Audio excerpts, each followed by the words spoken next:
হাদিসটি সহিহ বুখারীতে এসেছে আর হাদিসটির বর্ণনাকারী হচ্ছেন সাইয়েদনা আবু হুরায়রা রাদিয়াল্লাহু তাআলা আনহু।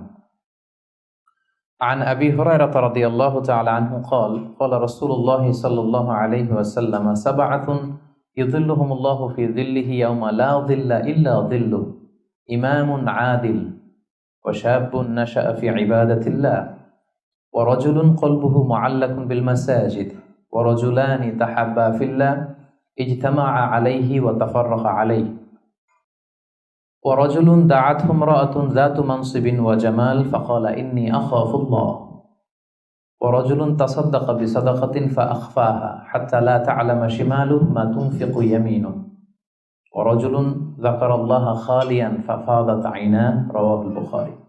এটা হচ্ছে হাদিসের টেক্সট। তো আবু হুরায়রা রাদিয়াল্লাহু তাআলা আনহু বর্ণনা করেন যে আল্লাহ রাসূল সাল্লাল্লাহু আলাইহি ওয়াসাল্লাম তিনি বলেছেন 7 শ্রেণীর ব্যক্তিকে, 7 ধরনের ব্যক্তিকে আল্লাহ তাআলা কিয়ামতের দিন in the day of judgement তার আরশের নিচে ছায়া দিবেন, যেদিন আল্লাহর আরশের ছায়া ছাড়া আর কোনো ছায়া থাকবে না। এর মধ্যে প্রথম শ্রেণী হচ্ছে ইমামুন আদিল, মানে the just ruler, the just king, ন্যায়পরায়ণ শাসক। প্রথম শ্রেণী হচ্ছে ন্যায়পরায়ণ শাসক বা রাষ্ট্রপ্রধান। 2 নম্বর হচ্ছে ওয়াশাবুন নাশা ফি ইবাদাতিল্লাহ, এমন যুবক যে তার যৌবনটাকে আল্লাহর ইবাদতে কাটিয়েছে। 3 নম্বর হচ্ছে ওয়ারাজুলুন কলবুহু মুআল্লাকুন বিল মাসাজিদ, এমন ব্যক্তি যার হৃদয়টা সবসময় মসজিদের সাথে লেগে থাকে, মসজিদের সাথে ঝুলে থাকে। 4 নম্বর হচ্ছে ওয়ারাজুলান তাহাব্বা ফিল্লাহ ইজতামা আলাইহি ওয়া তাফাররাকা আলাইহি, এমন 2 ব্যক্তি যারা একে অপরকে আল্লাহর জন্য ভালোবাসে, পৃথক হলেও আল্লাহর জন্য ভালোবাসাটা বজায় থাকে, একসাথে থাকলেও আল্লাহর জন্য ভালোবাসাটা বজায় থাকে। 5 নম্বরে হচ্ছে এমন ব্যক্তি দাআতহুম ইমরাআতুন যাতু মানসিবিন ওয়া জামাল, এমন ব্যক্তি যাকে সম্ভ্রান্ত বংশের খুব সুন্দরী রূপসী ভেরি বিউটিফুল লেডি একজন নারী তাকে পাপ কাজের জন্য আহ্বান করেছে, কিন্তু সেই পাপ কাজে সাড়া না দিয়ে প্রত্যাখ্যান করে বলেছে ইন্নী আখাফুল্লাহ, আমি এই কাজ করতে পারবো না, কারণ আমি ভয় পাই একজনকে, তিনি কে? আমি আল্লাহকে ভয় পাই। 6 নম্বর হচ্ছে ওয়ারাজুলুন তাসাদ্দাকা বিসাদাকা ফাআখফাহা হাত্তা লা তা'লামা শিমালুহু মা তুনফিকু ইয়ামিনুহু, এমন ব্যক্তি যে গোপনে দান করে, এত গোপনে দান করে যে তার ডান হাত কি দান করে তার বাঁ হাত টের পায় না। সুবহানাল্লাহি ওয়া বিহামদিহি। 7 নম্বরে হচ্ছে ওয়ারাজুলুন যাকারাল্লাহা খালিয়ান ফাফাদাত আইনা, 7 নম্বর ব্যক্তি হচ্ছে এমন ব্যক্তি যে একা একা আল্লাহকে স্মরণ করে চোখের পানি ছাড়ে, আল্লাহকে স্মরণ করে, আল্লাহর জিকির করে, আল্লাহর ভয়ে তার অশ্রুসিক্ত হয়, তার চোখ বেয়ে দাঁড় দাঁড় করে পানি নামে। এই 7 শ্রেণীর ব্যক্তিকে আল্লাহ তাআলা আরশের নিচে ছায়া দিবেন, যেদিন কোনো ছায়া থাকবে না। এই হচ্ছে হাদিসের সরল বঙ্গানুবাদ। হাদিসটি সহিহ বুখারীতে এসেছে। হাদিসের টেক্সট থেকে পরে যে সহজ সরল বঙ্গানুবাদ করলাম, এটা আপনাদের মোটামুটি বুঝে আসছে না? বুঝে এসেছে। এরপরে ব্যাখ্যা করলে আরো ভালো বুঝতে পারবেন। এই হাদিসটির বর্ণনাকারী হচ্ছে আবু হুরায়রা রাদিয়াল্লাহু তাআলা আনহু। আবু হুরায়রা রাদিয়াল্লাহু তাআলা আনহুর নাম শুনেছেন আপনারা? আল্লাহ রাসূল সাল্লাল্লাহু আলাইহি ওয়াসাল্লাম একজন বিখ্যাত সাহাবী। ওনার নাম কিন্তু আবু হুরায়রা না, ওনার নাম হচ্ছে আব্দুর রহমান। আবু হুরায়রা রাদিয়াল্লাহু তাআলা আনহুর আসল নাম কি? সবাই বলতে হবে, আব্দুর রহমান। তো উনি আবু হুরায়রা হলেন কি করে? হিররাতুন মানে বিড়াল, আর হুরায়রা মানে ছোট্ট বিড়াল। তো উনি বিড়াল পালতেন, বিড়াল নিয়ে দুষ্টামি করতেন। আমাদের অনেকে শখ আছে, ঘরে আমরা বিড়াল পালি। তো উনি একবার ঢোলা জামা, এই জুব্বার আস্তিনের মধ্যে বিড়াল নিয়ে রাসূল সাল্লাল্লাহু আলাইহি ওয়াসাল্লামের কাছে আসছেন। আল্লাহ রাসূল দেখলেন যে আবু হুরায়রা বিড়াল নিয়ে দুষ্টামি করতেছে। তো আল্লাহ রাসূল সাল্লাল্লাহু আলাইহি ওয়াসাল্লাম রসিকতা করে মজা করে ডাক দিলেন, ইয়া আবা হুরায়রা, এই বিড়ালের বাবা। আসলে নাম কি ছিল? আব্দুর রহমান। টাকা দরকার ছিল ইয়া আব্দুর রহমান। এটা না ডেকে রাসূল সাল্লাল্লাহু আলাইহি ওয়াসাল্লাম মজা করে বললেন ইয়া আবা হুরায়রা, হে বিড়ালের বাবা। তো রাসূল সাল্লাল্লাহু আলাইহি ওয়াসাল্লাম কিন্তু এরকম মজা প্রায় করতেন, প্রায় সাহাবাদের মধ্যে তিনি মজা করতেন, রসিকতা করতেন। তবে এটা হালাল রসিকতা ছিল, হালাল এন্টারটেইনমেন্ট। রাসূল সাল্লাল্লাহু আলাইহি ওয়াসাল্লাম একটু রসিকতা করে বললেন ইয়া আবা হুরায়রা, হে বিড়ালের বাবা। তখন থেকে আবু হুরায়রা রাদিয়াল্লাহু তাআলা আনহুকে সবাই আব্দুর রহমান না বলে বিড়ালের বাবা বলে ডাকতে শুরু করলো। সুবহানাল্লাহ। এবং উনি নিজেও এটা নিজের জন্য পছন্দ করলেন, বিড়ালের বাবা। তো ওনার নাম হচ্ছে বেসিকলি আব্দুর রহমান, কিন্তু যেহেতু বিড়াল নিয়ে দুষ্টামি করতেন এবং রাসূল সাল্লাল্লাহু আলাইহি ওয়াসাল্লাম একবার যখন হে বিড়ালের বাবা বলে ডাক দিলেন, তারপর থেকে উনি কি হয়ে গেলেন? আবু হুরায়রা। উনি এই হাদিসটি বর্ণনা করেছেন, উনি নিজে শুনেছেন রাসূল সাল্লাল্লাহু আলাইহি ওয়াসাল্লামের কাছ থেকে এই হাদিসটি। উনি সর্বাধিক হাদিস বর্ণনাকারী সাহাবী, উনার চেয়ে বেশি হাদিস কোন সাহাবী বর্ণনা করেননি। 5374টি হাদিস বর্ণনা করেছেন। মসজিদে নববীর পাশে একটা বারান্দা আছে, এটাকে বলে সুফা। এই বারান্দায় যে সাহাবারা থেকে থেকে পড়াশোনা করতো ওনাদেরকে বলা হতো আহলে সুফা। আবু হুরায়রা রাদিয়াল্লাহু তাআলা আনহু এই আহলে সুফার সদস্য ছিলেন। উনি বলতেন যে আমাদের অনেক সাহাবারা ব্যবসা করতো, কেউ এটা করতো সেটা করতো, আমি কিছুই করতাম না। আমার শুধু খাওয়ার ব্যবস্থাটা হইলেই আমি রাসূল সাল্লাল্লাহু আলাইহি ওয়াসাল্লামের সাথে থাকতাম, সারাদিন থাকতাম, আর উনি যাই বলতো আমি এটা মানুষের কাছে বর্ণনা করে পৌঁছে দিতাম। সুবহানাল্লাহ। এজন্যই উনি এত হাদিস বর্ণনা করেছেন। শুরুতে উনি এত হাদিস বর্ণনা করতে পারতেন না।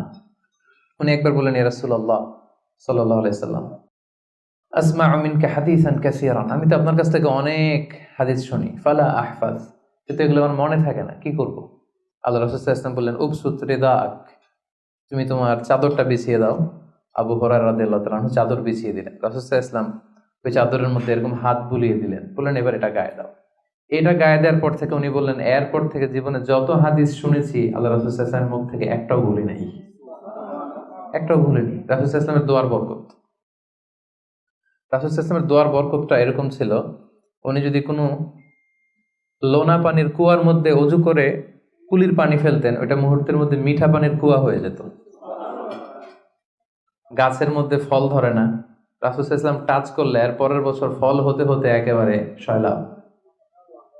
আনাস রাদিয়াল্লাহু তাআলা আনহুর জন্য একবার দোয়া করে দিয়েছিলেন, আল্লাহ তাকে সন্তান বেশি দাও, তাকে সম্পদ বেশি দাও।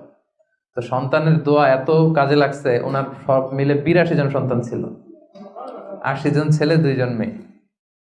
আর উনি বলতেন যে আমার এমন খেজুরের বাগান ছিল, মদিনার সবার খেজুরের বাগান বছরে খেজুর দিত একবার, আমার খেজুরের বাগানে বছরে খেজুর হতো 2 বার।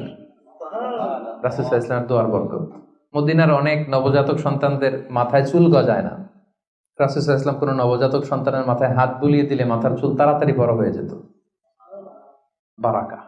রাসূল সাল্লাল্লাহু আলাইহি ওয়াসাল্লাম হাত বুলিয়ে দিলেন, ওই হাত বুলানো চাদর আবু হুরায়রা রাদিয়াল্লাহু তাআলা আনহু গায়ে পড়লেন, আর ভুলে না কিছু, আর কিছু ভুলে না। অনেক ওরিয়েন্টালিস্টরা আবু হুরায়রা রাদিয়াল্লাহু তাআলা আনহুর এই হাদিস বর্ণনার ব্যাপারে সাসপিশন ছড়ায়, সন্দেহ ছড়ায় যে উনি এত হাদিস শুনলো কবে? একজন মানুষকে এত হাদিস কারো কাছ থেকে শুনে মনে রাখতে পারে নাকি? আপনারা আমার যত কথা শুনেন কয়টা মনে রাখতে পারবেন? তারা সন্দেহ ছড়ায় যে আবু হুরায়রা এগুলো নিজ থেকে মনে হয় বলেছে। আসলে না, কখনো না, নেভার। উনি রাসূল সাল্লাল্লাহু আলাইহি ওয়াসাল্লামের কাছ থেকে যেমনটি শুনেছে ঠিক তেমনটি বলেছে, এবং এটা হচ্ছে রাসূল সাল্লাল্লাহু আলাইহি ওয়াসাল্লামের দোয়ার বরকত। ওই যে চাদরে হাত বুলিয়ে দিয়েছিলেন। তাহলে হাদিসের যে বর্ণনাকারী আবু হুরায়রা রাদিয়াল্লাহু তাআলা আনহু, ওনার ব্যাপারে একটা ছোটখাটো ধারণা পেয়ে গেলেন না আপনারা? আচ্ছা, এবার আমরা হাদিসে চলে যাই।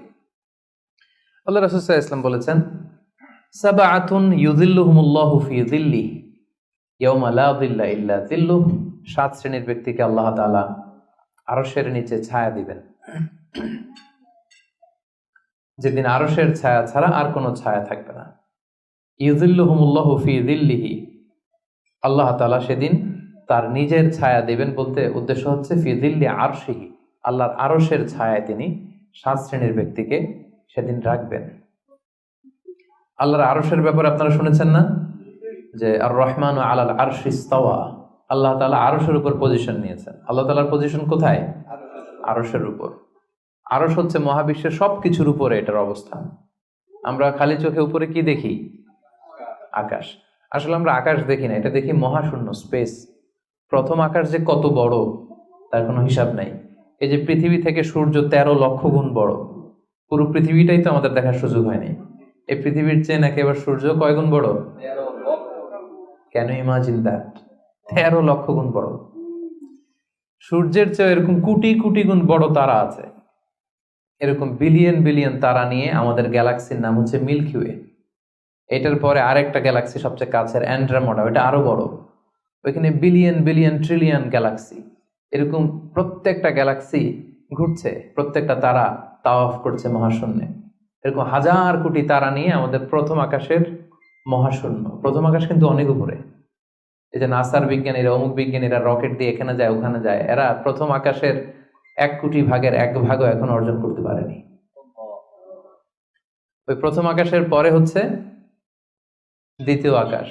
ওই দ্বিতীয় আকাশের তুলনায় প্রথম আকাশটা কত ছোট শুনেন। আপনার হাতের আংটি যদি আপনি বিশাল মাঠের মধ্যে ছেড়ে দেন, একটা মরুভূমির মধ্যে ফেলে দেন, পুরো মাঠের তুলনায় হাতের আংটি যত ছোট, আল্লাহর দ্বিতীয় আসমানের তুলনায় আল্লাহর প্রথম আসমানটা ঠিক তত ছোট। দ্বিতীয় আসমান আরো বড়, তৃতীয়টা আরো বড়, যত উপরে ঊর্ধ্বাকাশের যত কাহিনী একটার চেয়ে একটা বড়, এরকম 7টা আকাশ। তার উপরে সিদরাতুল মুনতাহা, বর্ডার এরিয়া। তার উপরে লা জামান লা মাকান, ওইখানে সময়ের হিসাব নাই, স্পেস নাই, সময় নাই। কারণ আল্লাহর সময় দিয়ে বাঁধা যায়? আমাদের যেমন বসতে জায়গা লাগে, আল্লাহর পজিশন নিতে কি জায়গার প্রসঙ্গটা আসে না? কারণ লাইসা কামিসলিহি শাই, উনি কারো মতো না, উনি উনার মতো।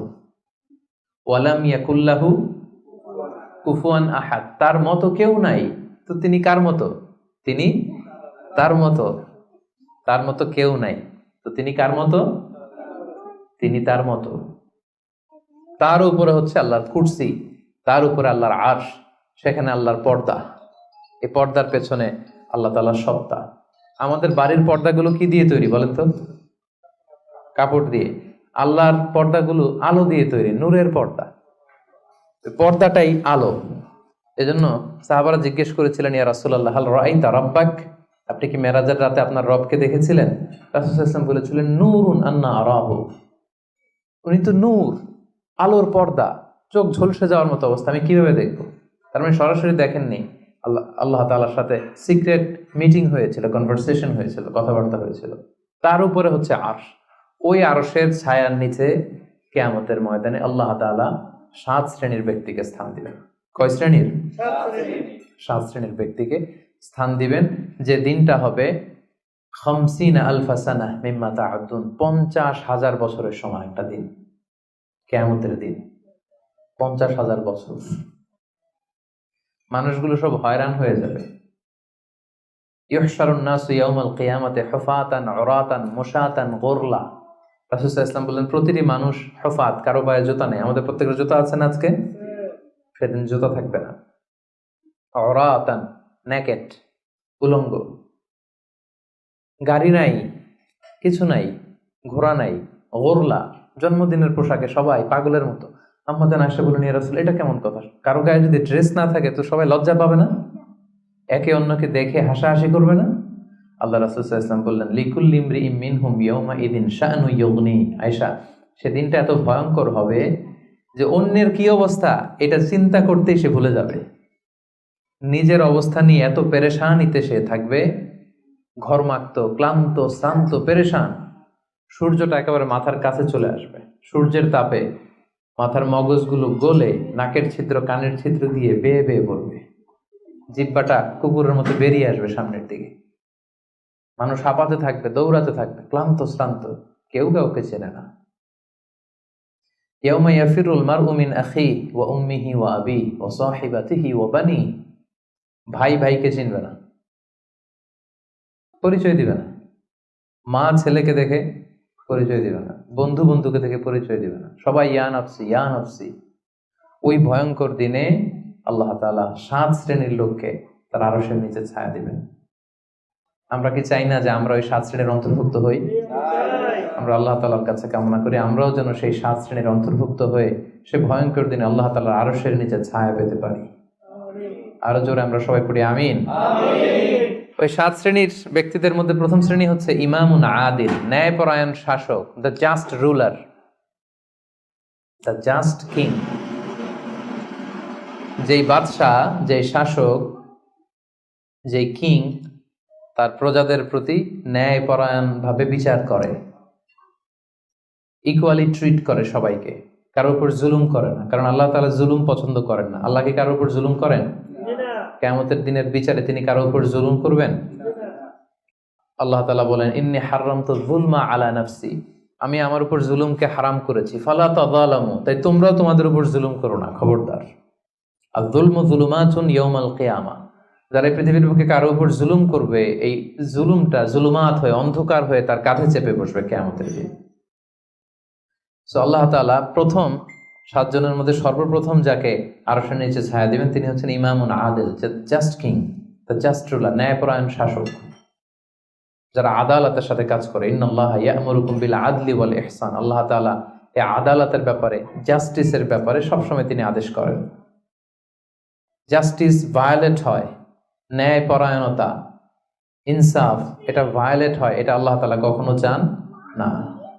যারা বিচার করার সময় ন্যায় বিচার করে, উভয় পক্ষের কথা শুনে, যারা রায় দেওয়ার সময় ন্যায় সঙ্গতভাবে রায় দেয়, যারা জনগণের ট্রিট করার সময় সঠিকভাবে ট্রিট করে, সেই ধরনের রাজা যারা, সেই ধরনের কিং যারা, রুলার যারা, তারা সেদিন স্থান পাবে। এটা শুধু আল্লাহর কাছেই না, তারা যারা জাস্ট রুলার, তাদেরকে দুনিয়ার মানুষরাও পছন্দ করে না অনেক। উদাহরণস্বরূপ বলছি, ফর এন এক্সাম্পল, এই যে রেসেপ তাইয়েব এরদোগান, জাস্ট উদাহরণ। আরো অনেক ভালো ভালো রুলার আছে, আপনারা আরো ভালো বলতে পারবেন। তো এই যে তুরস্কের রেসেপ তাইয়েব এরদোয়ান, মুসলিম বিশ্বের বিভিন্ন ইস্যু নিয়ে উনি খুব কনসার্নড, চমৎকার চমৎকার উদ্যোগ নিচ্ছে। এটা আমাদের খুব ভালো লাগে না? আমাদেরকে অনুপ্রাণিত করে, আমাদেরকে উজ্জীবিত করে। ইভেন কি অমুসলিম রাষ্ট্রপ্রধান যারা এই জাস্ট রুলার, যারা সব সময় কি করে, ন্যায়পরায়ণতার সাথে মানুষের সাথে ট্রিট করে, তাদেরকে সবাই পছন্দ করে। কানাডার প্রধানমন্ত্রীর নাম জানেন আপনারা? এই যে জাস্টিন ট্রুডো, সে অমুসলিম, তাই না? খ্রিস্টিয়ান খুব সম্ভবত। তারপরেও তাকে সবাই খুব পছন্দ করে। কেন? He is a just ruler, তাই না? জনগণের প্রতি সে ন্যায়পরায়ণ, একজন ন্যায়পরায়ণ রাষ্ট্রনায়ক সে। সো ইমামুন আদিল, প্রথম শ্রেণী হচ্ছে এমন শাসক যে হচ্ছে ন্যায়পরায়ণ, যার কাছে কেউ বিচার চাইলে সে মাজলুম হয় না, তার জনগণের প্রতি যে দায় দায়িত্ব এটা সে সঠিকভাবে পালন করে। বিচার করার সময়, রায় দেওয়ার সময় সে উল্টাপাল্টা রায় দেয় না, আদালতের সাথে সবাইকে এক চোখে দেখে। এই ব্যক্তিকে সেদিন আল্লাহ তাআলা আরশের নিচে ছায়া দিবে। এই পয়েন্টটা সবার কাছে ক্লিয়ার না? আচ্ছা, ইমামুন আদিল। 2 নাম্বার হচ্ছে ওয়াশাবুন নাশাআ ফি ইবাদাতিল্লাহ, এমন যুবক যে যুবক তার যৌবনটাকে আল্লাহর ইবাদতে কাটিয়েছে। এখানে এই যে আপনারা যারা বসে আছেন বেশিরভাগই হচ্ছেন যুবক, বেশিরভাগই সবাই তো যুবক। আমি তো বয়স্ক তেমন কাউকে দেখতে পাচ্ছি না, 2-1 ছাড়া। 2-1 তাও খুব বয়স্ক না, আমাদের কাছাকাছি বা কিছু বড় হবে, ঠিক কিনা? সাধারণত যুবক ধরা হয় কোন বয়স থেকে কোন বয়সে? লেটস সে 20 থেকে 40, তাই না? 20 থেকে 40, এই 20 বছরের সময়টা হচ্ছে একেবারে জীবনের সবচাইতে মাহেন্দ্র ক্ষণ। এত শক্তি, সম্ভাবনা, টকবগে যুবক। যুবকদের মধ্যে আল্লাহ অনেক প্রাণ শক্তি দিয়েছে। এরা বিপ্লব ঘটায় ফেলতে পারে, এরা সময়ের গতি স্রোতকে পাল্টে দেয়, সাগরের স্রোতকে উল্টে দেয়, এরা বিপ্লব করে ফেলে, ইতিহাস রচনা করে, ঠিক কিনা? এই যুবক তার যৌবনের মোক্ষম সময়টা অন্যায় করে কাটায় না, আজে বাজে কাজ করে কাটায় না, জুলুম করে কাটায় না, দুর্নীতি করে কাটায় না, টেন্ডারবাজি, চাঁদাবাজি, মিথ্যা, খারাপ কাজ, কোন এই ধরনের কাজের সাথে নিজেকে জড়িত রাখে না, বরং নাশা ফি ইবাদাতিল্লাহ, আল্লাহর ইবাদতে সে তার জীবনটাকে কাটায়। এজন্য যৌবনের এই সময়টা প্রিয় ভাইরা অনেক দামি। এটা বেশি দিন থাকবে না। রং ধরা যৌবন জং ধরে নাই, শেষ। এ দেখতে দেখতে ছোট্ট কিশোর হয়ে পৃথিবীতে এসেছিলেন, শিশু ছিলেন, কিশোর, তারপর এখন যুবক। কিছুদিন পরে বিয়ে করে থাকলে দেখবেন যে আল্লাহ ঘরে মেহমান পাঠিয়ে দিলে বাবা হয়ে গেছেন। কিছুদিন পরে মেয়েটারে বিয়ে দিলে এরপর কি হয়ে যাবেন? শ্বশুর হয়ে যাবেন, এরপরে নানা হয়ে যাবেন, দাদা হয়ে যাবেন। এই তো জীবন, this is the circle of life. রং ধরা যৌবন জং ধরে শেষ, এটা থাকে না খুব বেশি দিন। এজন্য এই যৌবনের এই সময়টাকে যারা আল্লাহর ইবাদতে তারা কাটিয়েছে, তাদেরকে আল্লাহ তাআলা আরশের নিচে ছায়া দিবেন। নাশা ফি ইবাদাতিল্লাহ। এবং যৌবনের ইবাদতকে আল্লাহ তাআলা খুব বেশি পছন্দ করে। ইবাদতটা অনেক ব্রড সেন্সে যদি আপনি চিন্তা করেন, অনেকে মনে করে যে শুধু নামাজ পড়া, শুধু রোজা রাখা, শুধু জিকির করা এটাই ইবাদত। আসলে ব্যাপারটা কিন্তু এমন নয়। মানব কল্যাণে আপনি যাই করেন, আল্লাহ তাআলার আদেশ পালনে আপনি যাই করেন, সবটাই ইবাদত, ঠিক কিনা? আপনি যদি রক্ত দেন, মুমূর্ষ রোগীকে বাঁচাতে রক্তের প্রয়োজন হয় না? আপনি যদি তাকে বাঁচাতে রক্ত দেন, এটাও ইবাদত। আপনি পরিবেশকে সুন্দর রাখার জন্য গাছ লাগালেন, এটাও ইবাদত। আপনি একজন মানুষ বিপদে পড়েছে, it doesn't know what to do, আপনি তাকে কনসালটেশন করলেন, কিছু সুন্দর পরামর্শ দিলেন, গাইড করলেন যে এইটা ভুল, এইভাবে করো। এই যে আপনি টাইম ব্যয় করলেন, কনসালটেশন দিলেন, এটা ইবাদত। অনেকে মনে করে যে শুধু তাসবিহ, জিকির, কোরআন তেলাওয়াত এগুলোই মনে হয় ইবাদত। না, যে পথেই আল্লাহর সন্তুষ্টি, যে কাজ করলে আল্লাহ তাআলা সন্তুষ্ট হন, এই সবগুলো কাজই কিন্তু ইবাদত। তাই যৌবনের এই মোক্ষম সময়টাতে আল্লাহ তাআলার ইবাদত করে আমাদেরকে কাটাতে হবে। ওমা খালাকতুল জিন্না ওয়াল ইনসা ইল্লা লিয়াবুদুন, আমি মানব জাতি আর জিন জাতিকে কেবলই সৃষ্টি করেছি আমার ইবাদতের জন্য। এজন্য এই বয়সের, আপনাদের এই বয়সের অফিসে খুব ব্যস্ততা, এখানে খুব ব্যস্ততা, এরপরেও যে একটু কষ্ট করে নামাজটা পড়েন, হ্যাঁ, এরপরেও যে জামাতে আসেন, এরপরেও আপনি সুন্নাহ মোতাবেক চলতে যাচ্ছেন, দাড়ি রাখছেন, এটা অনেক বড় ইবাদত। এটা আল্লাহ তাআলার কাছে অনেক বেশি প্রিয়। বৃদ্ধ বয়সের ইবাদতের চেয়ে যৌবনের ইবাদত আল্লাহর কাছে অনেক বেশি প্রিয়। এর কারণ হচ্ছে, বৃদ্ধ বয়সে ইবাদত ছাড়া করবেটা কি? ইবাদত ছাড়া তো সময়ই কাটে না। কারণ ঘরে এর কথা শোনার কেউ নাই, কেউ সময় দেয় না, রাতে ঘুম আসে না, 3টার দিকে ঘুম ভেঙে যায়। বাংলাদেশের কথা যদি বলি, দেখবেন যে মুরব্বীরা 3টা-4টার পরে নাকি ওনাদের ঘুমিয়ে আসে না। তো অজু করে ইমাম সাহেবের 1 ঘন্টা আগে আসে মসজিদে ফজর পড়তে। ইমাম সাহেব দেরি করলো কেন, মুয়াজ্জিন দেরি করলো কেন, ওনারা এটা বলে। কারণ ওই যে ঘুম আসে না, কি করবে? তো তখন তার ইবাদত করা ছাড়া সময়ই কাটে না। ওই ইবাদত আল্লাহর কাছে ততটা প্রিয় নয় যতটা প্রিয় হচ্ছে একজন যুবকের ইবাদত, ঠিক কিনা? আপনি যৌবন কালে যদি আল্লাহ তাআলা দাসত্ব করতে পারেন, ইবাদত করতে পারেন, আপনার বার্ধক্যে উপনীত হওয়ার পরে ইবাদত করতে না পারলেও আল্লাহ তাআলা ইবাদত দিয়ে আপনার আমলনামা পূর্ণ করে দিবে। পূর্ণ করে দেবে। ফজরের সময় উঠতে পারতেছেন না, কোমরে ব্যথা, ডায়াবেটিস ইত্যাদি ইত্যাদি, আল্লাহ বলবে যুবক অবস্থায় কি করেছিল ওইটা দেখো, ওই সময় যা করছে ওইটা লিখে দাও। এই জন্য আল্লাহ রাসূল সাল্লাল্লাহু আলাইহি ওয়াসাল্লাম বলেছেন যে এই যৌবনটারে কাজে লাগাও। আল্লাহ রাসূল সাল্লাল্লাহু আলাইহি ওয়াসাল্লাম বলেছেন 5টা বিষয় আসার আগে 5টা জিনিসকে কাজে লাগাও। এর মধ্যে একটা হচ্ছে শাবাবাকা ক্বাবলা হারামিক, বার্ধক্য আসার আগে যৌবনকে কাজে লাগাও। সিহহাতাকা ক্বাবলা মারাদিক, অসুস্থতা আসার আগে সুস্থতাকে কাজে লাগাও। গিনাকা ক্বাবলা ফাকরিক, গরিব হয়ে যাওয়ার আগে তোমার ধনাঢ্যতাকে কাজে লাগাও। ফারাগাকা ক্বাবলা শুগলিক, ব্যস্ত হয়ে যাওয়ার আগে অবসরটারে কাজে লাগাও। হায়াতাকা ক্বাবলা মাউতিক, মৃত্যু আসার আগে জীবনটারে কাজে লাগাও। এই জন্য যৌবনটাকে যেন আমরা কাজে লাগাই প্রিয় ভাইরা। এবং কিয়ামতের ময়দানে 5টা প্রশ্ন করা হবে। এই 5টা প্রশ্নের উত্তর না দিয়ে কোনো বনি আদম পাই নাড়াতে পারবে না, পা নাড়াতে পারবে না। এর মধ্যে প্রথম প্রশ্ন, আন হায়াতিহি ফিমা আফনা, তার জীবনটা সে কোন কাজে লাগিয়েছে। ও আন শাবাবিহি ফিমা আবলা, জীবনের মধ্যে যে যৌবন ছিল ওই সময় কি করছে। তো সে কি ইসলামের বিরুদ্ধে তার কাজ করেছে? হারাম কাজগুলোতে সময় ব্যয় করেছে? হারাম ব্যবসা করেছে? হারামের সাথে সম্পৃক্ত ছিল?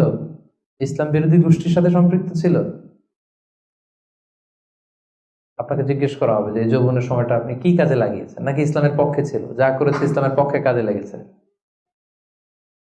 সম্পদ কোত্থেকে উপার্জন করেছে, কোথায় ব্যয় করেছে, যতটুকু জেনেছে ততটুকু মেনেছে কিনা। এই 5টা প্রশ্নের উত্তর দেওয়ার আগে বনি আদম কিয়ামতের ময়দানে পাই নাড়াতে পারবে না। এই জন্য দ্বিতীয় শ্রেণী হচ্ছে ওয়াশাবুন নাশাআ ফি ইবাদাতিল্লাহ, এমন যুবক যে তার যৌবনকে আল্লাহর ইবাদতে কাজে লাগিয়েছে। এজন্য যৌবনটাকে যেন আমরা কাজে লাগাই। মনে থাকবে সবার? সবাই কিন্তু আপনারা যুবক, এই সময়টা পাবো না, আমরা মিস করবো কিছুদিন পরে। এই যে কুচকুচে কালো দাড়ি, আপনার কি মনে হয় আজীবন এই কালোই থাকবে? তাহলে আমাদের দাদার গুলা সাদা করলো কে? নানার গুলা সাদা করলো কে? ওই বয়সে যাওয়ার পরে এই কুচকুচে দাড়ি, কালো চুল, এগুলো কি হয়ে যাবে? সাদা হয়ে যাবে। এটাই জীবন। সো সময়টাকে যেন আমরা কাজে লাগাই। আমরা যেন অন টাইমে জামাতের সাথে সালাদগুলো যেন আদায় করি, কোনো হারাম কাজের সাথে যেন আমরা সম্পৃক্ত না হই। খুব হিসেব করে করে আমাদের এই যৌবনের চমৎকার সময়টা যেন আমরা কাজে লাগাই। মনে থাকবে তো ইনশাআল্লাহ? 3 নাম্বার হচ্ছে ওয়ারাজুলুন কলবুহু মুআল্লাকুন বিল মাসাজিদ, এমন ব্যক্তি যার হৃদয়টা সবসময় মসজিদের সাথে ঝুলে থাকে, মসজিদের সাথে সবসময় লেগে থাকে, মসজিদের সাথে সম্পৃক্ত, মসজিদ ছাড়া আর কিছু ভালো লাগে না। এরকম কিছু টাইপ লোক আছে না? মসজিদ থেকে নামাজ পড়ে চলে আসছে বাসায়, কিন্তু মন পড়ে আছে কই? মসজিদে। আমাদের অনেকের যায় মসজিদে কিন্তু মন থাকে কই? বাড়িতে। উল্টা হয়ে যায় আর কি, উল্টা যেন না হয়। অনেকে দেখবেন যে জোহরের নামাজ পড়ে বাসায় আসছে, বাট মনটা পড়ে আছে মসজিদে। এই 3 নাম্বার ব্যক্তি হচ্ছে রাজুলুন কলবুহু মুআল্লাকুন বিল মাসাজিদ। 3 নাম্বার ওই ব্যক্তিকে আল্লাহ আরশের নিচে জায়গা দিবে যার হৃদয়টা মসজিদের সাথে লেগে থাকে। আর মসজিদ খুব ভালো লাগে। জোহর পরে বাসায় আসে কিন্তু মনটা পড়ে থাকে মসজিদে। ভাবে যে আসরটা পড়তে কখন যাব। আবার আসরের সময় যে যখন বের হয় মনে মনে ভাবে মাগরিবের সময় আমি কই থাকবো, আশেপাশে সূরাও থাকবে কিনা, মসজিদের জায়গা থাকবে কিনা, নামাজটা জামাতে হবে কিনা, একটা টেনশন, একটা পেরেশানি, সবসময় মসজিদের দিকে মনটা লেগে থাকে সব সময়। এই ধরনের লোককে আল্লাহ তাআলা সেদিন তার আরশের নিচে ছায়া দিবেন। একটা হাদিস আল্লাহ রাসূল সাল্লাল্লাহু আলাইহি ওয়াসাল্লাম বলেছেন যে মান গাদা ইলাল মসজিদি আও রাহা আ'আদাল্লাহু লাহু নুজুলান ফিল জান্নাতি কুল্লামা গাদা আও রাহা। সকাল সন্ধ্যা যে ব্যক্তি সবসময় মসজিদে যায়, যতবার সে মসজিদে যাবে ততবার আল্লাহ তাআলা জান্নাতের মধ্যে তার জন্য স্পেশাল একটা অ্যাপার্টমেন্ট তৈরি করবেন, স্পেশাল একটা বানকুয়েট হল তৈরি করবেন। এই যে এরকম বানকুয়েট হল, যেখানে তার হসপিটালিটি, তাকে আপ্যায়নের জন্য ফেরেশতারা বসে থাকবে। আল্লাহু আকবার। এজন্য মসজিদের সাথে যেন আমরা আমাদের সম্পর্কটাকে গড়ে তুলি। যদিও এই কোভিডের কারণে মসজিদে যাওয়ার সুযোগ খুব একটা আমাদের হচ্ছে না। আমি জানি না আপনাদের এলাকাগুলোতে কি অবস্থা, যেতে পারেন না। আমি নিজেও অনেকদিন মসজিদে নামাজ পড়তে পারছি না। মাঝে মাঝে আমাদের ইউনিভার্সিটিতে যেতাম জুমার সালাতে, এখন সেটাও যাওয়া যায় না, সুযোগ নাই। একটা সময় ছিল অনেকে যায় নাই, এখন মসজিদের দরজাগুলো বন্ধ। আমার মোহতারাম মরহুম নানা শ্বশুর গোলাম সরোয়ার সাইদি নানা ভাই ইন্তেকাল করেছেন, আপনারা জানেন। উনি চমৎকার একটা আলোচনা করেছিলেন। উনি বলছিলেন যে, হে যুবক, তুমি কি এখনো মসজিদে যাবে না? তুমি কি দেখছো না গোটা বিশ্বের মসজিদগুলোতে তালা ঝুলছে? কখন তোমার হুঁশ ফিরবে? আর কবে তুমি নামাজি হবে? এখন তো তুমি চাইলেও যেতে পারবে না, এখন তো চাইলেও যেতে পারছি না, ঠিক কিনা? একটা সময় যাই নাই, অনেকেই যায় নাই, এখন মন চাচ্ছে মসজিদে যে নামাজ পড়বো, তারপরও যাওয়ার সুযোগ নাই। এই যে মালয়েশিয়াতে প্রায় 1 বছর ধরে আমরা মসজিদে রেগুলারলি যেতে পারছি না। কিছুদিন অবস্থা ভালো হলে খুলে দেয়, তারপরে আবার লকডাউন, আবার এমসিও, মুভমেন্ট কন্ট্রোল অ্যাক্ট। তো চাইলেও কিন্তু আমরা যেতে পারবো না। এবং এই পরিস্থিতি থেকে আসলে উত্তরণ হবে কিনা আমাদের কোনো গ্যারান্টি আছে? নতুন আরেকটা করোনা ভাইরাসের ধরন পাওয়া গিয়েছে ইউকেতে, লকডাউন, সব ইন্টারন্যাশনাল ফ্লাইট ক্যান্সেল। ওইটা নাকি এই কোভিডের 10 গুণ বেশি শক্তিশালী। এটা যদি চারদিক থেকে হামলা করে, অ্যাটাক করে, আমরা যাবো কোথায়? একটা সময় মসজিদে আমরা যাই নাই, এখন চাইলেও যেতে পারছি না। যেন সম্মানিত ভাইয়েরা, আমরা আল্লাহ তাআলার কাছে দোয়া করি যে আমাদের এই কঠিন পরিস্থিতি থেকে আল্লাহ তাআলা আমাদেরকে উত্তরণ দিক, মসজিদগুলোকে আল্লাহ তাআলা খুলে দেওয়ার ব্যবস্থা করে দিক, আমরা যেন আবার আগের মতো মসজিদে যে আল্লাহ তাআলাকে সেজদা দিতে পারি। সো রাজুলুন কলবুহু মুআল্লাকুন বিল মাসাজিদ। 3 নম্বর হচ্ছে এমন ব্যক্তি যার অন্তরটা সবসময় মসজিদের সাথে লেগে থাকে। দেখবেন অনেক লোক আছে মসজিদে গেলে ভালো ফিল করে, he feels good, he feels very comfortable. মসজিদে গেলে কেমন যেন একটা আরাম লাগে, শান্তি লাগে, প্রশান্তি অনুভব হয়, হয় না আপনাদের? মসজিদে গেলে অনেকের ঘুমও চলে আসে শান্তির চোটে। মসজিদে জুমার খুতবা দেওয়ার সময় ঘুম আসে না অনেকের? কারণ ওই সব গুনার বোঝা তো মসজিদের বাইরে ফেরেশতারা রেখে দিয়েছে। এবার হালকা হয়ে, পাতলা হয়ে, প্রশান্ত চিত্তে মসজিদে ঢুকলে প্রশান্তির ঘুম চলে আসে। এই জন্য আমাদের কামনা, ইচ্ছা, বাসনা, আকাঙ্ক্ষা এমন যেন হয় যে আমরা যেন সবসময় মসজিদ কেন্দ্রিক থাকতে পারি। কাজী নজরুল খুব চমৎকার করে লিখেছেন, মসজিদেরই পাশে আমার, যাতে গড়ে বসে মুয়াজ্জিনের আজান শুনতে পাই। শুনেছেন না আপনারা? মসজিদেরই পাশে আমায় কবর দিও ভাই, যেন গড়ে হতেও মুয়াজ্জিনের আজান শুনতে পাই। আমার গোরের পাশে দিয়ে ভাই নামাজিরা যাবে, পবিত্র সেই পায়ের ধ্বনি এ বান্দা শুনতে পাবে। গোরাজাব হতে গুনাহগার পাইবে রেহাই। বলেন সবাই, মসজিদেরই পাশে আমায় কবর দিও ভাই, যেন গড়ে হতেও মুয়াজ্জিনের আজান শুনতে পাই। কত মুমিন নামাজি ভাই মসজিদাঙ্গিনাতে আল্লাহর নামের জিকির করে লুকিয়ে গভীর রাতে।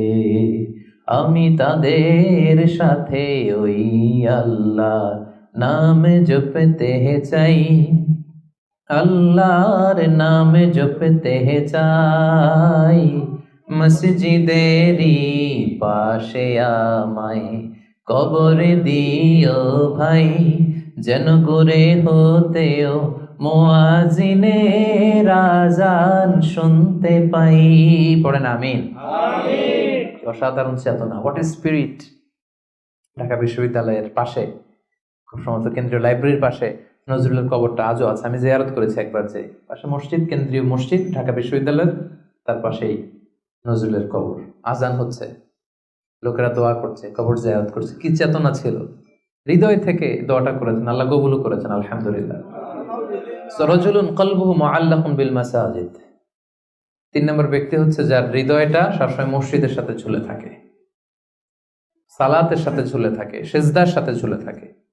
মসজিদের সাথে সম্পর্ক আমরা বাড়াবো তো এখন থেকে, ইনশাআল্লাহ। রাজি আছেন সবাই? ইনশাআল্লাহ। আচ্ছা, চতুর্থ শ্রেণী হচ্ছে রজুলানি তাহাব্বা ফিল্লাহ ইজতামা আলাইহি ওয়া তাফাররাকা আলাইহি।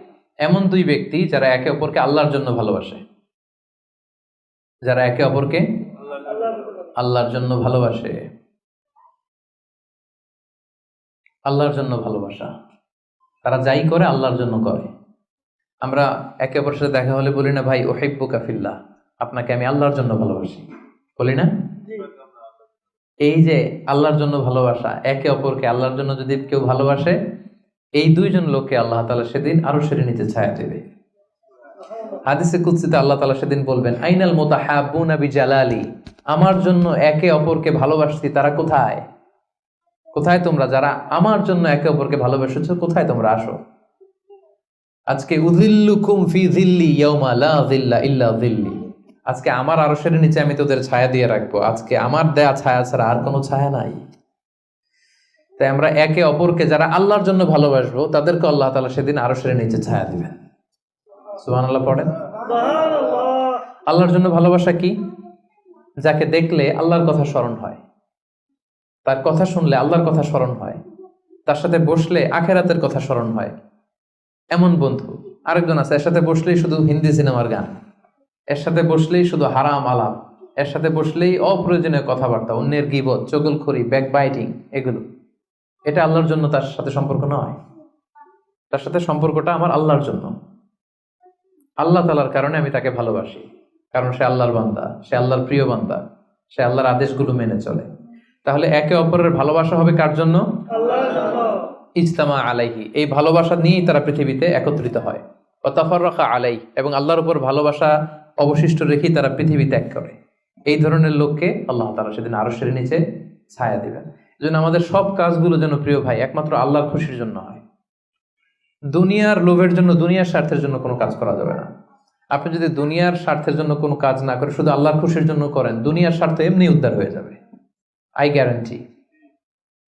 আপনি কয়েকদিন প্র্যাকটিস করে দেখেন যে যেটাই করব আমার আল্লাহ এই কাজে সন্তুষ্ট কিনা, এটা আপনি দেখে করেন, দেখবেন দুনিয়ার সবকিছু আপনার হাতের মুঠোয় চলে আসবে।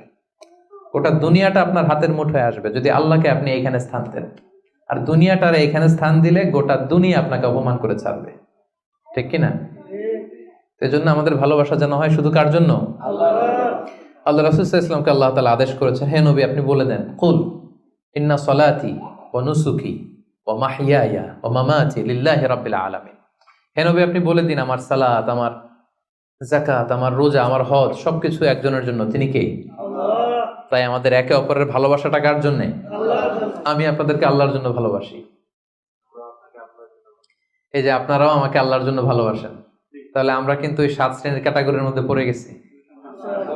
আলহামদুলিল্লাহ বলবেন না?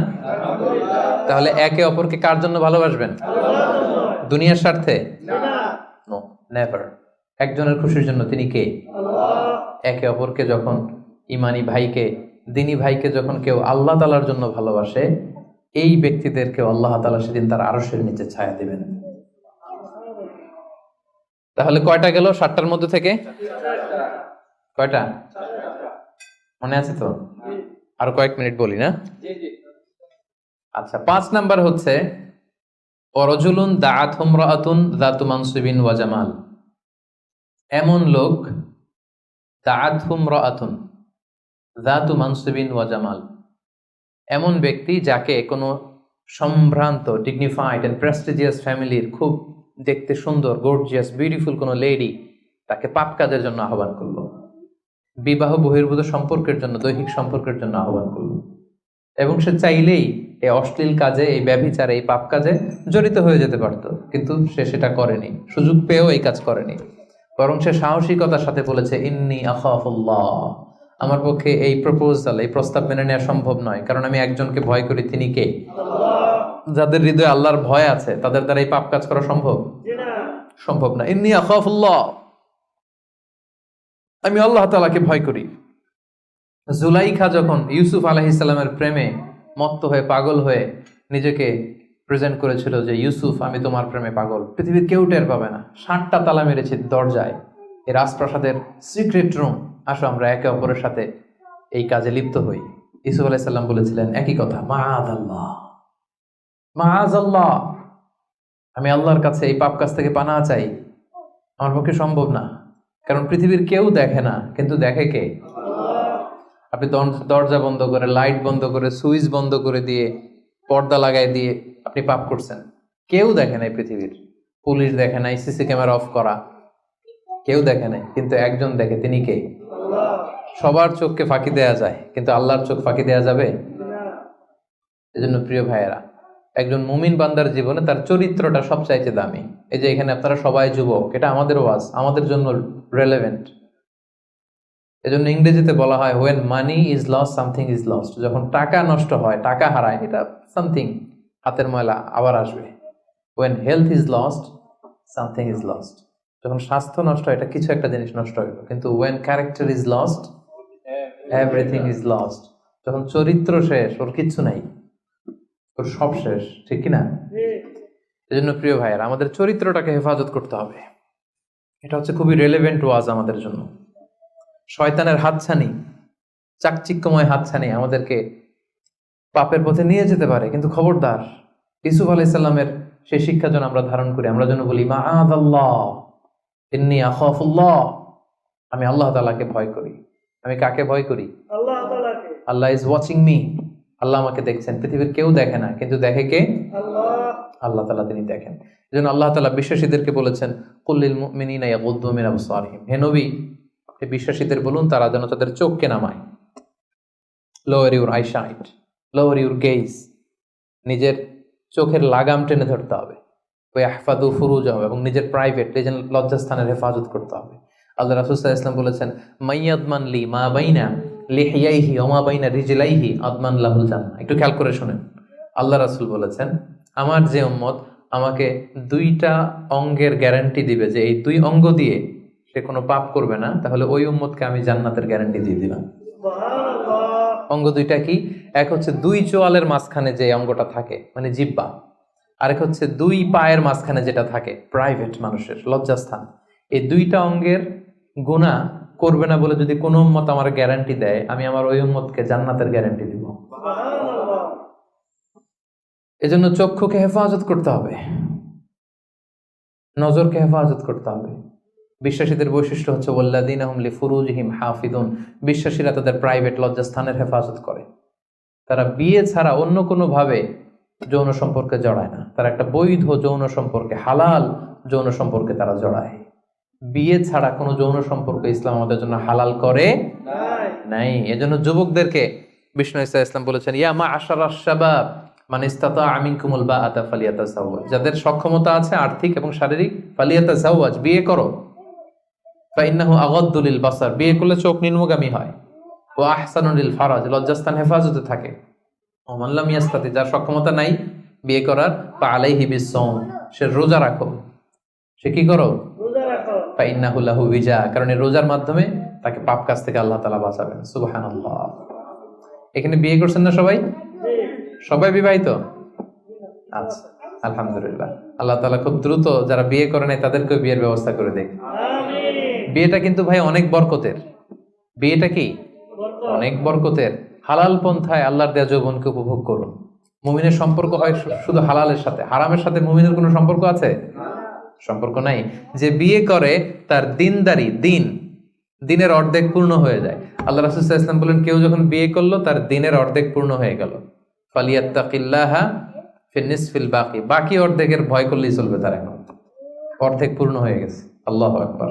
আল্লাহ রাসূল সাল্লাল্লাহু আলাইহি ওয়াসাল্লাম বলেছেন, নিকাহ মিন সুন্নতি, বিয়ে আমার সুন্নাত, ফামান রাগিবা আন সুন্নতি ফালাইসা মিন্নি, যে আমার সুন্নতকে ঘৃণা করে ও আমার উম্মত হতে পারে না। যারা বিয়ে করতে চায়, বিয়ে করে নিজের পাপ থেকে নিজেকে বাঁচাতে চায়, তাদেরকে সাহায্য করা আল্লাহ নিজের জন্য ওয়াজিব করে ফেলেছেন। 3 শ্রেণী, আল্লাহ বলে 3 ধরনের ব্যক্তিকে সাহায্য করা আমি আল্লাহর উপর ওয়াজিব। কয় শ্রেণীর? এর মধ্যে 1 শ্রেণীর হচ্ছে যে বিয়ে করতে চায়, আর নাকিহ আল্লাযী ইউরিদুল আফাফ, পুত পবিত্র থাকতে যে, চরিত্র বাঁচাতে যে বিয়ে করতে চায়, টাকা নাই, সমস্যা এটা সেটা, কিন্তু খুব চাচ্ছে বিয়ে করতে, আল্লাহ বলে ওই যুবককে হেল্প করা আমি আল্লাহর জন্য ওয়াজিব হয়ে গিয়েছে। অনেকে বিয়ে করে না এই জন্য যে আগে ধনী হয়ে নেই, টাকা পয়সা কিছু হোক এরপরে বিয়ে করব, কিন্তু ইসলামের সিস্টেম হচ্ছে আগে বিয়ে করো, এরপরে আমি আল্লাহ তোমার ধনী বানায় দেবো। ধনী বানায় দেয় কে? তো আপনি আল্লাহর সিস্টেমে চলবেন না আপনার সিস্টেমে? ধনী হওয়ার সিস্টেমই তো হচ্ছে আগে বিয়ে করতে হবে। সব সফল লোকেরা, ধনী লোকেরা দেখবেন যে আগে আগে বিয়ে করে ফেলছে। এজন্য আমরা যেন বিয়ে করে হালাল পন্থায় আল্লাহর দেয় যৌবনকে উপভোগ করি, হারামের সাথে যেন আমরা কখনো কোনোভাবে আপোষ না করি, সম্পর্ক না করি। তাই 5ম নাম্বার ব্যক্তি হচ্ছে যাকে কোনো রূপসী সুন্দরী পাপ কাজের অফার দেয়, সে কি অফারে ওই কাজে সাড়া দেয়?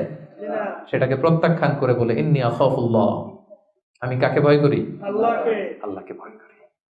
তাহলে 5 নম্বর ব্যক্তি হচ্ছে যারা নিজেকে পুত পবিত্র রাখে, যারা নিজেকে পাপ কাজ থেকে বাঁচিয়ে রাখে। কয়টা গেল? শুনতেছেন সবাই? 6 নম্বর হচ্ছে রাজুলুন তাসাদ্দাকা বিসাদাকাতিন ফাআখফাহা, এমন ব্যক্তি যে গোপনে দান করে। কিভাবে দান করে? গোপনে। কতটা গোপনে দান করে? হাত্তা লা তা'লামু শিমালুহু মা তুনফিকু ইয়ামিনুহু, এত গোপনে দান করে যে তার ডান হাত কি দান করেছে বাম হাত সেটা টের পায় না। সুবহানাল্লাহ। এই হাত দিলে কি এই হাত সাথে থাকবে না? তারপরও আল্লাহ রাসূল সাল্লাল্লাহু আলাইহি ওয়াসাল্লাম হাদিসের ভাষ্যটা, বাক্য চয়নটা এমন ভাবে করেছেন যে এত গোপনে দেয় যে এই হাত কি করে এই হাতই জানে না, এই হাত কি করে এই হাতই জানে না, গোপনে দান করে। প্রকাশ্যে দান করা জায়েজ, দেখিয়ে দান করা জায়েজ আছে, কিন্তু শ্রেষ্ঠ দান, ভালো দান হচ্ছে গোপনে দান। কারণ দেখিয়ে দান করলে এটা আল্লাহর কাছে কবুল হতেও পারে, নাও হতে পারে। আপনার মনের মধ্যে রিয়া, লোক দেখানো ভাব থাকতে পারে, তাই না? আমাদের দেশে অনেক প্রোগ্রামে, মসজিদে, মাহফিলে বলে যে অমুক ভাই চেয়ারম্যান সাহেব, অমুক এমপি, অমুক দানবীর, উনি 1 লক্ষ টাকা, বলেন মারহাবা। তো সবাই বলে মারহাবা, আর উনারও একটা ইচ্ছা যে আমার একটু বলুক সবাই মারহাবা, দানবীর বলুক, আমি যে শিল্পপতি, বিজনেস ম্যাগনেট, একটু নাম টাম হোক আমার। এই যে নাম হোক, একটু নাম ফুটানোর মানসিকতা নিয়ে যে 1 লক্ষ টাকা দান করলো, 1টি টাকা আল্লাহর কাছে কবুল হয়নি। কারণ লোক দেখানো মানসিকতা নিয়ে করলে এটা আল্লাহ কবুল করে না। কারণ ওইখানে সে 2 জনের সন্তুষ্টি চাচ্ছে, লোকেও ভালো বলুক, আল্লাহও ভালো বলুক। নো, আল্লাহ এটা নেবেন, এই শিরক করে ফেলছেন। শিরক মানে আল্লাহর সাথে যদি কাউরে আবার সাথে চান, আপনি অন্য কাউকে চাইতে পারবেন না, দেখাতে হবে একজনকে, তিনি কে? এটাকে বলা হয় শিরকুল আসগার, ছোট শিরক। লৌকিকতা, লোক দেখানো মানসিকতা, এটা ছোট শিরক, বড় শিরক না, এটা ছোট শিরক। সো এই লৌকিকতার মানসিকতা আমাদেরকে বন্ধ করতে হবে। অনেক দানবীর, দানশীল ব্যক্তি কিয়ামতের দিন জাহান্নামে যাবে।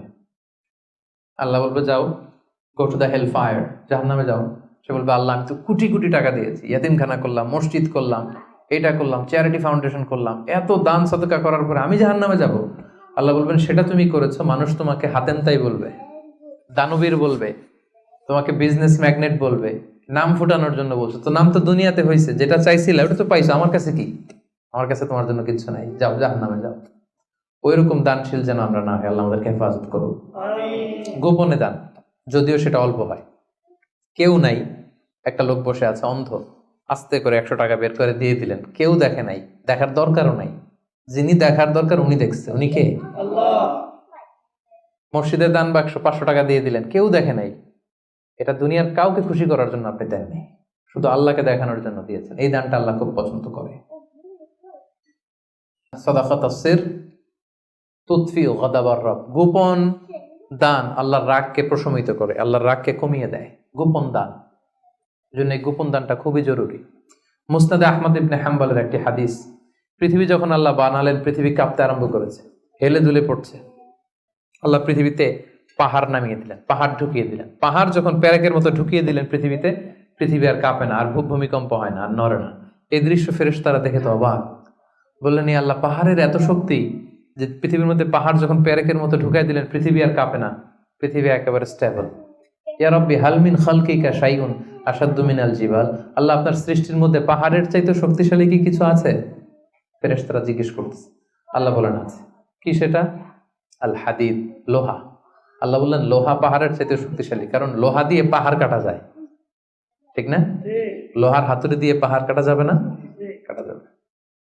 ফেরেশতারা বললেন হে আল্লাহ, হাল মিন খালকিকা আশাদ্দু মিনাল হাদিদ, তাহলে লোহার চেয়েও কি শক্তিশালী কিছু আপনার সৃষ্টিকুলের মধ্যে আছে? আল্লাহ বললেন আছে। সেটা হচ্ছে আন্নার, আগুন। কারণ আগুনের মধ্যে লোহা ঢেলে দিলে লোহা গলে যায়। তাইলে লোহা শক্তিশালী নাকি আগুন? আগুন শক্তিশালী। ফেরেশতারা আবার আশ্চর্য হয়ে বলল ইয়া রাব্বি হাল মিন খালকিকা শাইউন আশাদ্দু মিনান নার। আল্লাহ, আগুনের চাইতে শক্তিশালী কিছু আছে? আছে। আল মা, পানি। আল্লাহ বললেন পানি আরো শক্তিশালী, কারণ আগুন দাউ দাউ করে জ্বলে, ওখানে পানি দিলে কি হয়? আগুন থপ করে নিভে যায়। ফেরেশতারা আবার অবাক হচ্ছে, বললেন ইয়া রাব্বি হাল মিন খালকিকা শাইউন আশাদ্দু আলাল মা। পানির চাইতে শক্তিশালী কি কিছু আছে আপনার সৃষ্টির মধ্যে? আল্লাহ বললেন আছে। আর রিহ, বাতাস। কারণ বাতাসের ধাক্কায় পানি একদিক থেকে আরেক জায়গায় যায়। জলের মধ্যে যখন বাতাসের উচ্ছ্বাস হয়, জলোচ্ছ্বাস তৈরি হয়, তাহলে বাতাস আরো শক্তিশালী। ফেরেশতারা বললেন ইয়া রাব্বি হাল মিন খালকিকা আশাদ্দু মিনার রিহ। আল্লাহ, বাতাসের চাইতেও কি কোনো শক্তিশালী কিছু এই মহাবিশ্বে আছে? আল্লাহ বললেন আছে। সেটা কে? বনি আদম। এমন বনি আদম যে গোপনে দান করে, এমন বনি আদম যে সিক্রেটলি চ্যারিটি করে, মানুষকে দেখাতে যায়। আস্তে করে 2 টাকা, আস্তে করে 10 টাকা, আস্তে করে 50 টাকা, আস্তে করে 1 লক্ষ টাকার চেক পাঠাই দিল একটা এতিমখানায়। কেউ দেখে নাই, দেখাইতেও চায় না উনি। এই লোকটা ওই বাতাসের চাইতে বেশি শক্তিশালী। আল্লাহু আকবার। তাহলে গোপন দান আল্লাহর কাছে এত প্রিয়। যারা গোপনে দান করে তাদেরকে আল্লাহ তাআলা সেদিন আরশের নিচে ছায়া দিবেন। সুবহানাল্লাহ। এজন্য প্রিয় ভাইরা, আমাদের প্রত্যেকের কিছু গোপন আমলের দরকার আছে। গোপন, এটা কাউরে দেখানোর দরকার নেই। সবকিছু মানুষকে দেখাতে হয় না, সবকিছু ছবি তুলে ফেসবুকে দিতে হয় না। কিছু পার্সোনাল জিনিস থাকা লাগে, পার্সোনাল একটা area, personal space, personal life, personal charity, personal good deeds, এটা লাগবে আপনার। এটা আল্লাহ তাআলা বেশি পছন্দ করেন। হাল্লাকা সিররুন ইনদাল্লাহ বাইনাকা আনতা ওয়া বাইনাল্লাহ। এমন কোন গোপন জিনিস তোমার আর তোমার রবের মাঝে আছে যেটা তোমার রব ছাড়া কেউ জানে না? হাল্লাকা সিররুন ইনদাল্লাহ বাইনাকা আনতা ওয়া বাইনাল্লাহ হাল্লাকা সাদাকাতুন তাখফা লা ইয়ালামুহা ইল্লাল্লাহ হাল্লাকা সিররুন ইনদাল্লাহ বাইনাকা আনতা ওয়া বাইনাল্লাহ হাল্লাকা সাদাকাতুন তাখফা লা ইয়ালামুহা ইল্লাল্লাহ। সুবহানাল্লাহ। তোমার আর তোমার রবের মাঝে এরকম গোপন কোনো ডিলিংস আছে যেটা কেউ জানে না? জীবনে কখনো গোপন দান করছো যেটা কেউ দেখেনি? ওইটাই কাজে লাগবে। এজন্য 6ষ্ঠ শ্রেণী হচ্ছে ওই ব্যক্তি যে গোপনে দান করে, সিক্রেট চ্যারিটি করে। গোপনে দান করতে রাজি আছেন তো সবাই? নট নেসেসারি যে খুব বিগ অ্যামাউন্ট লাগবে। 1 রিঙ্গিট, কয় রিঙ্গিট? ওইটারে আল্লাহ পেলে পুষে উহুদ পাহাড়ের সমান উঁচু করে আপনার আমল নামায় ঢুকাই দিবে। কটা গেল? 7 নাম্বার হচ্ছে রাজুলুন যাকারাল্লাহ খালিয়ান ফাফাদাত আইনা। যে ব্যক্তি গোপনে আল্লাহর জিকির করে, আল্লাহকে স্মরণ করে আর চোখের পানি ছাড়ে। কি ছাড়ে? চোখের পানি ছাড়ে। আমাদের তো চোখের পানি নামে না। কবে যে শেষ জীবনে কেঁদেছি আমাদের অনেকের মনেই পড়ে না। আরে কবে যেন কাঁদলাম সর্বশেষ? আল্লাহর ভয়ে। এত ব্যস্ত জীবন, এত যান্ত্রিক জীবন, এত বিজি স্ক্যাডিউল, আল্লাহর ভয়ে যে নিজের গুনার কথাগুলো স্মরণ করে একটু চোখের পানি ফেলবো এটাই ভুলে গেছি। যারা গোপন ভাবে আল্লাহ তাআলাকে স্মরণ করে চোখের পানি ফেলে, আল্লাহ ওই ব্যক্তিকে আরশের নিচে ছায়া দিবেন। 2 ফোঁটা পানি আল্লাহর কাছে সবচাইতে প্রিয়। এক হচ্ছে জিহাদের ময়দানে রক্তের ফোঁটা, আরেক হচ্ছে অনুতপ্ত বান্দার চোখের পানির ফোঁটা। জাহান্নামের আগুন কি দুনিয়ার আগুনের মতো? অনেক শক্তিশালী। পৃথিবীর কোনো কিছু এটাকে নিভাতে পারে না, কিছু না। শুধু পারে একটা জিনিস, সেটা হচ্ছে চোখের পানি। সেটা কি?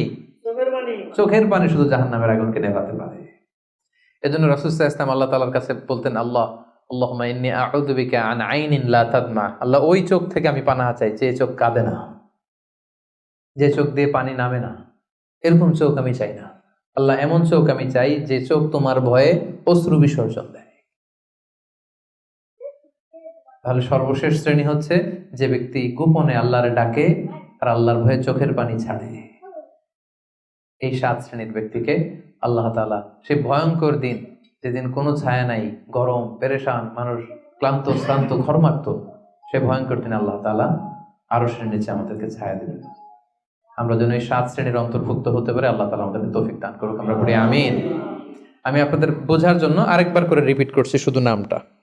হাদিসের বর্ণনাকারী আবু হুরায়রা রাদিয়াল্লাহু তাআলা আনহু, আল্লাহ রাসূল সাল্লাল্লাহু আলাইহি ওয়াসাল্লাম বলেছেন 7 শ্রেণীর ব্যক্তিকে আল্লাহ তাআলা আরশের নিচে ছায়া দিবেন।